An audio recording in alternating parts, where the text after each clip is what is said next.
कि schedule caste, schedule tribe, backward के लोगों को कितनी उनकी आबादी और कितना सम्मान उनको मिल रहा है, कितनी हिस्सेदारी उनको मिल रही है। तो केंद्र सरकार जल्द से जल्द जातिगत जनगणना कराए। जब तक जातिगत जनगणना नहीं होगी तब तक सबसे पहले स्पष्ट ही नहीं होगा जो आज षड्यंत्र किया गया है और कुछ लोगों को जानबूझ के उनके मुंह से कहलवाया जा रहा है कि इस जाति का हिस्सा ये लोग खा रहे हैं, इस जाति का हिस्सा ये लोग खा रहे हैं, इस जाति का हिस्सा ये लोग खा रहे हैं। मैं चंद्रशेखर आजाद आपको वचन देके कहता हूं, अपने बहुजन समाज के सामने जातिवार जनगणना कराइए, उसके आंकड़े सार्वजनिक कराइए। अगर अंतिम पायदान पर रहने वाले जिनको डीएससी के भाई कहा गया है, जो हमारा परिवार है, अगर उनका 1% आरक्षण भी पॉइंट के बराबर भी कमजोर पड़ रहा होगा तो मैं वचन देता हूं कि इससे बड़ी रैली उनके समर्थन में हम लोग करेंगे। मैं फिर आपसे कह रहा हूं, आप याद करो, जब से इस देश में आरक्षण व्यवस्था लागू हुई है, इस आरक्षण को खत्म करने के लिए चाहे वो कांग्रेस पार्टी रही हो या भारतीय जनता पार्टी रही हो या और कोई मनुवादी दल रहा हो, इन्होंने एडी चोटी के जोर लगाए। और आज जिन जातियों को गाली दी जा रही है, ये वही जातियां हैं जिन्होंने अपने बच्चे कुर्बान कर दिए लेकिन अपने अधिकारों की रक्षा की और आज भी इस देश में आरक्षण बचा हुआ है, नौकरियां बची हुई है, हिस्सेदारी बची हुई है, राजनीतिक व्यवस्था कायम है, लोकतांत्रिक व्यवस्था है। तो धन्यवाद करना चाहिए उन जातियों का जिन्होंने अपने प्राणों का बलिदान दे दिया, लाठी डंडे खाए, गोलियां खाई, लेकिन अपने अधिकारों को छीनने नहीं दिया। सब लोगों को उनका धन्यवाद करना चाहिए। लेकिन दुश्मन का ये षड्यंत्र है और दुश्मन बड़ा समझदार है। दुश्मन जानता है कि 2 अप्रैल 2018 के बाद में ये दलित समाज एकजुट हो गया था। जब दलित समाज एकजुट हुआ तो वो ये सोचने लगे कि इनकी एकता को कैसे तोड़ा जाए। आप और मैं जानते हैं, जब हम मुट्ठी बनकर रहेंगे तो कोई हमारे अधिकारों को नहीं छीन सकता, लेकिन जब जब हम बट जाएंगे, एक उदाहरण के तौर पे बताता हूं, अगर आप झाड़ू की सिक्कों को इकट्ठा कर दोगे, वो सिक्के जो हैं एकजुट हो जाएंगे, उनको बांध दिया जाएगा तो वो सारा कचरा साफ कर देंगे। लेकिन अगर वो जो सिक्के होते हैं, अगर आपने उनको अलग अलग कर दिया तो वो कचरा साफ नहीं कर पाएंगे, वो खुद कचरा बन जाएंगे, उनकी कोई हैसियत नहीं बनेगी। इसलिए हमारे महापुरुषों ने बहुजन समाज में भाईचारे की बात की। और आप महसूस करो, बाबा साहब अम्बेडकर ने क्या नारा दिया? शिक्षित बनो, संगठित रहो और संघर्ष करो। हमें शिक्षित भी बनना है, संगठित भी होना है और अपने विरोधियों, बैरियों के खिलाफ संघर्ष भी करना है, अपने अधिकारों के लिए संघर्ष भी करना है। मैं जब देश के बाहर गया तो मैंने देखा कि वो लोग तरक्की कर रहे हैं, उनकी जिंदगी खुशहाल है, उनकी जिंदगी अच्छी बन रही है। लेकिन उनकी जिंदगी तो अच्छी बन रही है, लेकिन 75 साल की आजादी के बाद आज भी भारत में 80% लोग ऐसे हैं जो रोटी, कपड़ा, मकान से वंचित है, जिनको इज्जत की जिंदगी नहीं मिल रही। तो मैं ये देख रहा था, मुझे बड़ी खुशी हो रही थी, लेकिन जब मैं भारत की तरफ देखता हूं तो बड़ी निराशा हाथ लगती है। फिर ये महसूस करता हूं कि आज जो कुछ हमारे पास है वो हमारे महान पुरुषों की संघर्ष की वजह से है। अगर हमारे महान पुरुष संघर्ष नहीं करते तो जो आज हमें मिला है ये भी हमें किसी कीमत पे नहीं मिलता। आप जानते हैं, हमेशा आरक्षण के खिलाफ चाहे सुप्रीम कोर्ट हो या मनुवादी दल हो, सब लोगों ने आरक्षण को समाप्त करवाने के लिए एडी चोटी के जोर लगा दिए। और इसका सबसे बड़ा हमला इस पे कब हुआ? जब 10% ईडब्ल्यूएस लागू हुआ। मुझे माफी चाहते हुए कहना है कि हमारे दलों ने भी हाथ उठा के, जो हमारे पूर्व के दल थे, उनका समर्थन किया, जबकि वो आरक्षण पे सबसे बड़ा हमला था। अगर उसी दिन हम लोगों ने सड़कों पर निकल के अपनी आवाज को उठाया होता तो किसी की मां ने दूध नहीं पिलाया होता कि वो दोबारा आरक्षण पे हमला करने के बारे में सोच लेता। ये भाजपा के लोग जो सत्ता में बैठे हैं, इन्होंने वोट तो आपसे हमसे ली धर्म के नाम पे, भाईचारे के नाम पे, लेकिन सत्ता में आके ये लोग अपने लोगों का काम करने लगे, अपने महापुरुषों की विचारधारा को आगे बढ़ाने लगे और हम लोग रोटी रोटी के लिए मोहताज लोग, जुल्म जाति के शिकार लोग परेशानी की जिंदगी जीने लगे। मैं चाहता हूं कि जो जिंदगी हमारे लोग ऑस्ट्रेलिया में जी रहे हैं, ऑस्ट्रिया में जी रहे हैं, इटली में जी रहे हैं, यूरोप में जी रहे हैं, पूरे अमेरिका में जी रहे हैं, कनाडा में जी रहे हैं, हॉलैंड में जी रहे हैं, नीदरलैंड में जी रहे हैं, ऐसी जिंदगी की व्यवस्था भारत में भी हो। लेकिन ये तभी संभव है जब राजनीतिक शक्ति हमारे पास हो। अगर राजनीतिक शक्ति भाजपा और कांग्रेस के पास रहेगी तो हम लोग इज्जत की जिंदगी देश में नहीं जी सकते। इस बात को आप लोग मेरी ध्यान रखना। ये मैं नहीं कह रहा हूं, ये बाबा साहब अम्बेडकर ने कहा, political power is the master की। राजनीतिक सत्ता वो चाबी है जो आपकी सारी परेशानियों का हल कर देगी। और राजनीतिक सत्ता जिनके पास है उनके लोग हजारों हजारों करोड़ रुपए लेके भाग जाते, उनके लोग उनके पूंजीपतियों के लाखों लाखों करोड़ रुपए माफ करते जाते। लेकिन अगर आपका 10,000 रुपए का बिल भी बाकी हो तो 10,000 रुपए का बिल भी अगर आप नहीं दोगे तो मुकदमा लिख के आपको जेल भेजने का काम सरकार कर देगी और आपके घर की कुर्की भी करा देगी। आप किसानों का, मजदूरों का हाल देख लो, आप नौजवानों का हाल देख लो इस देश में क्या है। तो हमारी सबसे बड़ी मांग ये है, आप समर्थन करके बताना कि आप इस पर सहमत हो या नहीं हो। बताओ, जातिवार जनगणना होनी चाहिए नहीं होनी चाहिए? एक सुर में बताओ, होनी चाहिए नहीं होनी चाहिए? साथ साथ इस देश में जातिवार जनगणना के साथ साथ जितने भी सरकारी संस्थान हैं, चाहे वो जुडिशरी हो जहां से हमारे खिलाफ लगातार फैसले आते हैं, चाहे वो आर्मी हो, चाहे वो और कोई सरकारी संस्था हो, सब लोग सब जगह पे आरक्षण व्यवस्था लागू होनी चाहिए। बताओ, होनी चाहिए नहीं होनी चाहिए? दोनों हाथ उठा के बताओ, होनी चाहिए नहीं होनी चाहिए? बहुत अच्छी बात। साथ साथ हमारी ये भी मांग है जो मैंने पार्लियामेंट में भी उठाई कि निजी क्षेत्रों में आप इस बात को समझो गौर करके, इस देश में 2% सरकारी नौकरियां, कितने परसेंट? जोर से बताओ। 98% प्राइवेट सेक्टर है। कुछ ऑर्गेनाइज है, कुछ अनऑर्गेनाइज है। आप ये देखो, 2% में तो बंटवारा है, लेकिन 98% पे पुरानी सत्ता वाले लोग और आज की सत्ता वाले लोग सांप की तरह कुंडली मार के बैठे हैं। ना वहां SC/ST के लोगों का कोई प्रतिनिधित्व है, ना OBC के लोगों का है, ना ही मुस्लिम लोगों का है। तो हमारी मांग ये भी है कि अब समय आ गया है कि निजी क्षेत्रों में भी आरक्षण की व्यवस्था होनी चाहिए। होनी चाहिए नहीं होनी चाहिए? बताओ, दोनों हाथ उठा के बताओ, जोर से बताओ, होनी चाहिए नहीं होनी चाहिए? Very good, very good.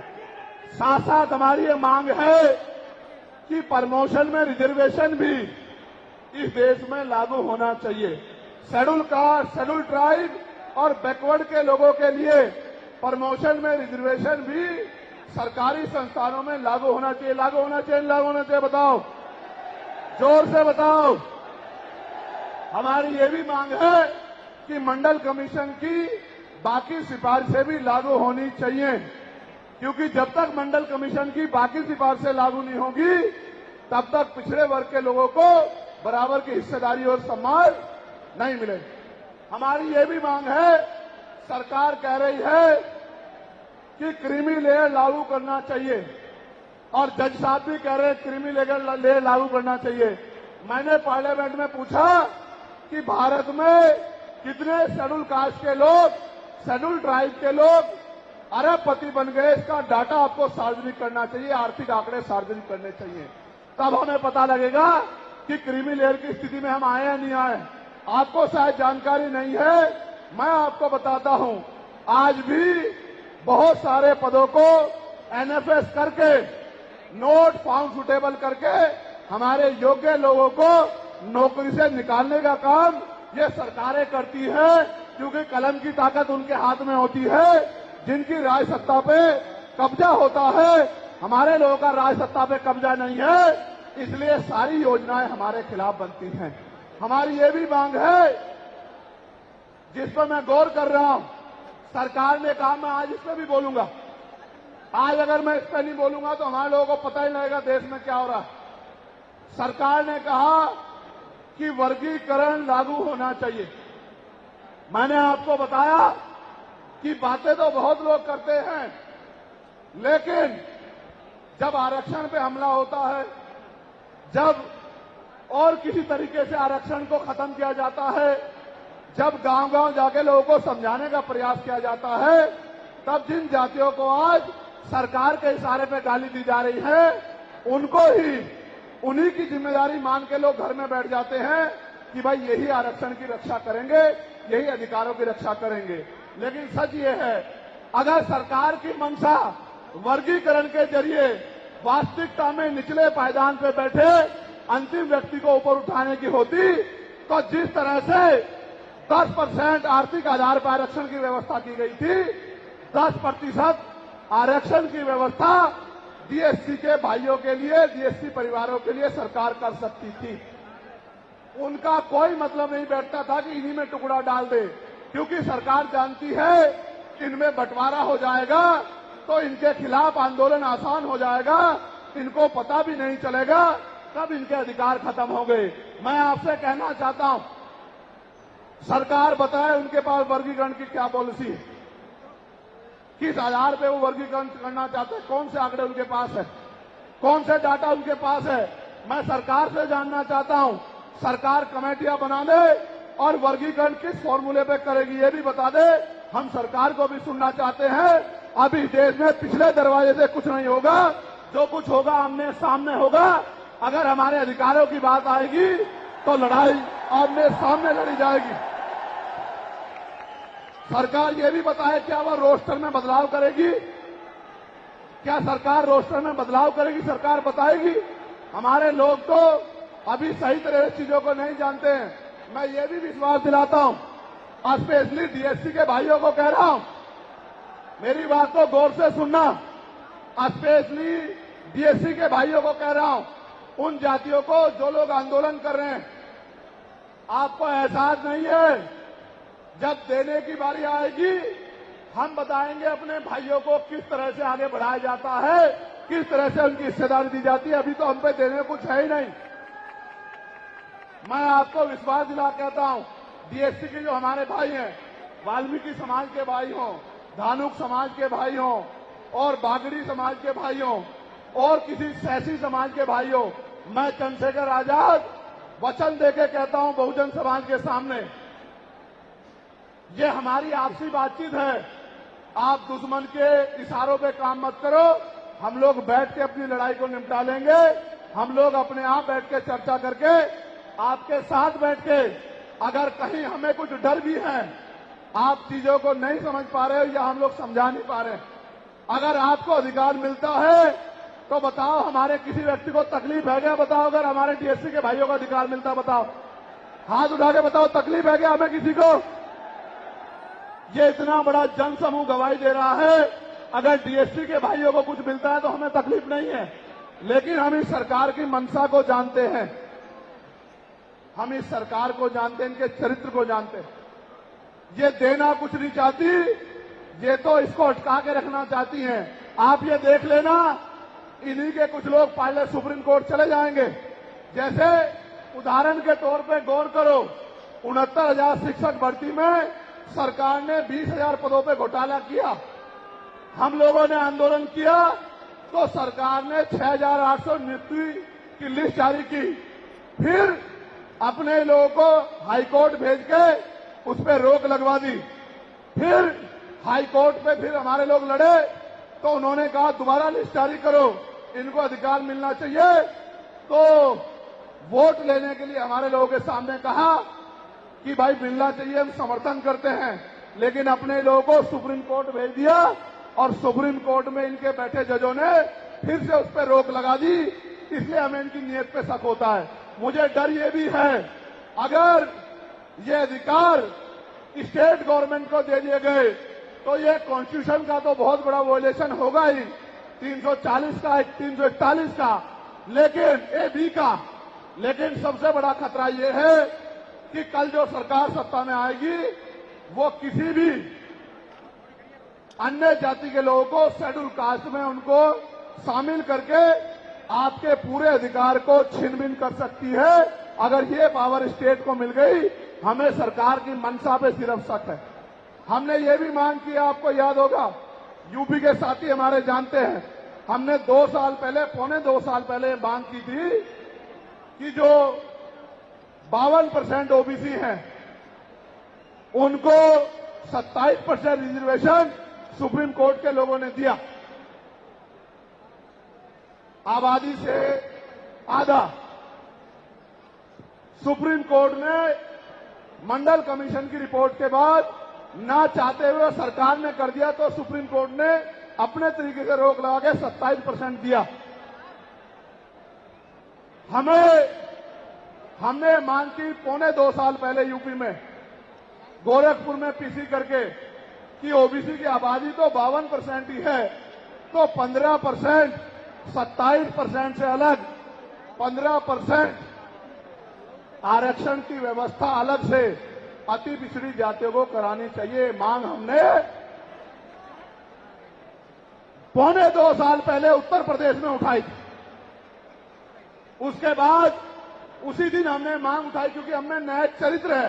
हम बाबा साहब अम्बेडकर को, माननीय काशीराम साहब को अपना नेता मानते हैं, हम ज्योतिबा फूले साहू जी महाराज को अपना नेता मानते हैं। हमने मांग उठाई थी, हम मामला रामसू वर्मा और सर छोटू राम को अपना नेता मानते हैं, हम चौधरी महाराज सिंह भारती को अपना नेता मानते हैं, हम कोतवाल धन सिंह गुर्जर को अपना नेता मानते हैं। हमने मांग उठाई थी कि भाई हमारी आबादी बढ़ रही है, 2011 के बाद जनगणना नहीं हुई और जो जनगणना हुई उसके आंकड़े जारी नहीं हुए, इसलिए हम लोग मांग करते हैं कि जिन जातियों को अवसर नहीं मिले पहले तो उनको तैयार किया जाए और फिर उनको 5% अतिरिक्त आरक्षण शेड्यूल कास्ट में 15% अतिरिक्त देकर उनको मुख्य धारा में लाया जाए। जब हम 2 साल पहले इसकी मांग कर रहे हैं तो हम डीएससी के भाइयों के विरोधी कैसे हो सकते हैं, आप लोग बताओ। तब तो वो आंदोलन भी नहीं चला रहे थे, हम तो आंदोलन चला के मांग कर रहे थे कि मिलना चाहिए, मिलना चाहिए। लेकिन मैं आज भी कहता हूं, हमारी ये मांग है कि अब समय आ गया देश में कि आरक्षण की सीमा बढ़ाई जानी चाहिए, आरक्षण की कैप खत्म की जानी चाहिए और 100% रिजर्वेशन इस देश में लागू होना चाहिए। जिसकी जितनी संख्या भारी उसकी उतनी हिस्सेदारी का लाभ उनको मिलना चाहिए। आप फिर कह रहा हूं, जातिगत जनगणना कराओ और 100% आरक्षण करो। मैं तो स्वर्ण जातियों का सबसे बड़ा हितैषी हूं, उनको 10% आरक्षण क्यों दे रहे हो? मेरी ये मांग है, मैं तो अपने लोगों के आरक्षण में से भी उनके लिए मांग करता हूं। उनकी आबादी तो 15% भी नहीं है। मैं ये कहता हूं कि उनका अलग से ब्लॉक बना के उनको 20% आरक्षण सरकार को देना चाहिए और 80% आरक्षण को SC, ST, OBC के लिए फ्री कर देना चाहिए।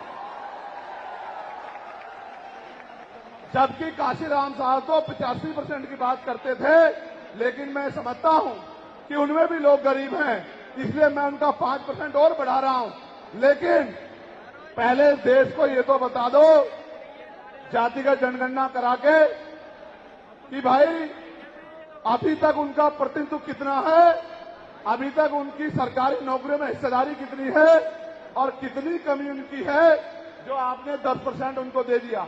आज हम लोग एक और मांग भी उठाते हैं कि कास्ट का आरक्षण बढ़ा के उसकी संख्या के आधार पे 25% करना चाहिए। बताओ सहमत हो नहीं सहमत हो?